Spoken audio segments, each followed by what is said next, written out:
Jake, just talk about what that means to you, and then also how Wilton's been playing and elevated his game here down the stretch. Yeah, Wilton had an unbelievable game today. Again, he just keeps coming through for us when we need him most. Extended plays, breaking tackles, and then finding guys downfield. He's doing a hell of a job for us, and it's great to see Wilton because without him, man, you need a great quarterback to succeed the way we are. And Wilton's doing a great job for us. And then as far as the record goes, it's hard to even take in at such a historical program like this to be up there as the #1 guy. And I want to get the touchdowns and the receptions now too. But I just want to give credit to my teammates more than anything. Honestly, it's a collective effort. It's not a one-man record. It's a collective effort.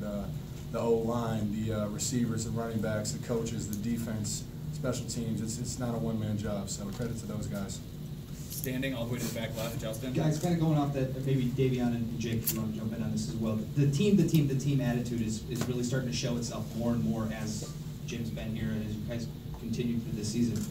Today's another effort. I mean, Davion, when you look around at the guys in the locker room after the game, what's that moment like? What are those, a lot of that maybe signal is just like, guys, we got this going. We're really rolling right now.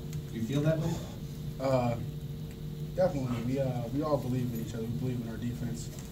And I know for a fact when I look in my huddle, I believe in every single one of those guys, and they believe in me. So it's just a great feeling. And after we get a win, we go in there and high-five each other, give each other hugs. There's no feeling like the feeling we have right now. And I'm not going to take it for granted. Front left, Larry.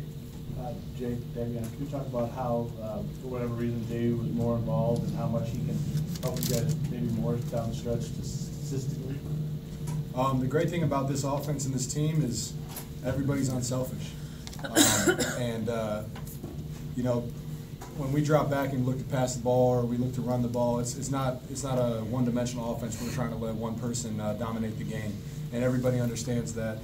So no one's going to be complaining if balls don't come their way or if they don't get opportunities. Because right now we got a great thing going and we're winning games.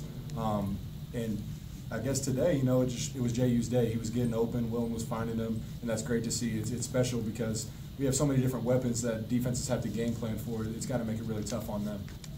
Staying in the front left, Steve. For Delano, if you could talk about two things. Number one, your 2 interceptions.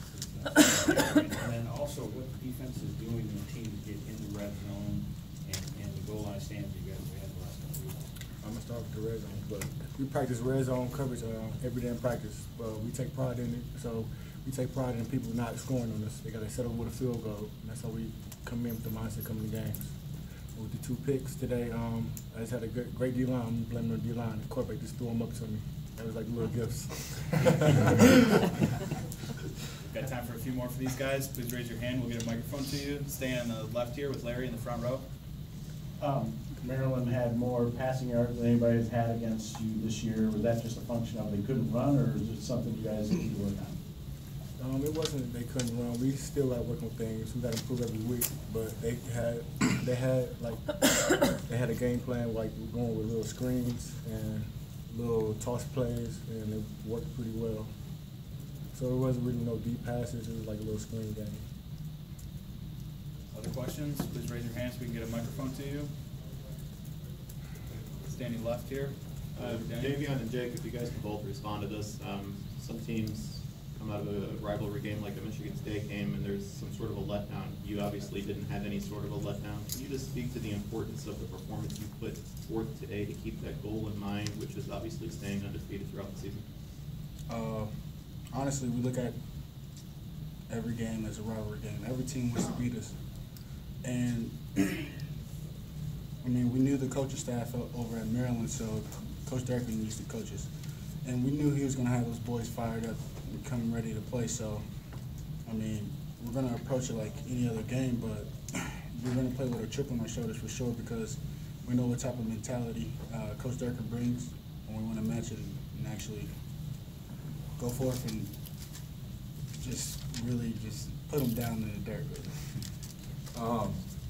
Yeah, honestly, I know you guys are probably tired of hearing this, but we're going to approach every single week the exact same as if it's a championship game, and it's been working for us so far, so we're not going to change that aspect up. But when you have the opportunity, these kind of opportunities don't come around every single year where you're undefeated and you're playing really good football.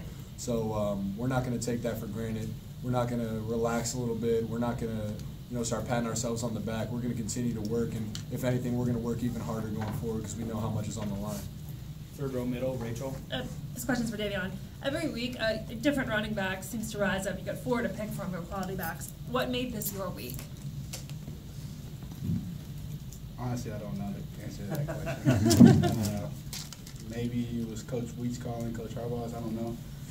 I mean, I guess I was lucky this week, but I don't know, I'm happy it happened. Standing left, Rodney. Jake, carrying on what you had just commented about the team's attitude, what is it like in practices during the week? Is it a continuous hunger to get better, as Coach is saying, get better tomorrow, be better tomorrow as you are better than today, and so forth? What's it? Tell us what it's like in practices. Is there hunger? Absolutely, there's 100% hunger, and honestly, that's where everything starts. Is our preparation throughout the whole entire week. I want to give credit to our scout team. I can speak defensively, and I can see when we were together in some of these periods, I can see how hard our offense goes, and they give us great looks. We got a bunch of young, hungry guys that are improving their game on the scout team and giving our offense and defense great looks. So that's where all the preparation starts, and then on Saturday it just comes down to executing. And with this coaching staff, I don't think we're going to go into a game ever unprepared. We're going to see just about everything that other teams will throw at us throughout the week. So it's great to be here right now. It's great to be playing underneath this coaching staff. We've got time for one more. If anyone has anything left.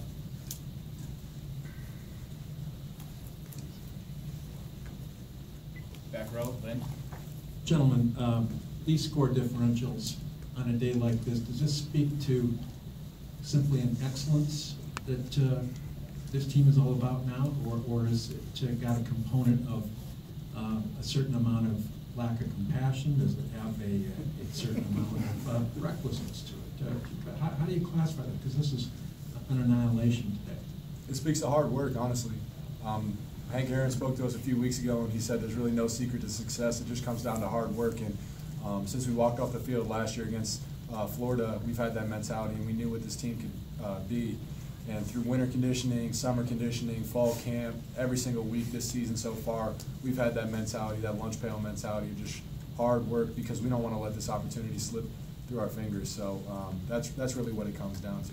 Thank you.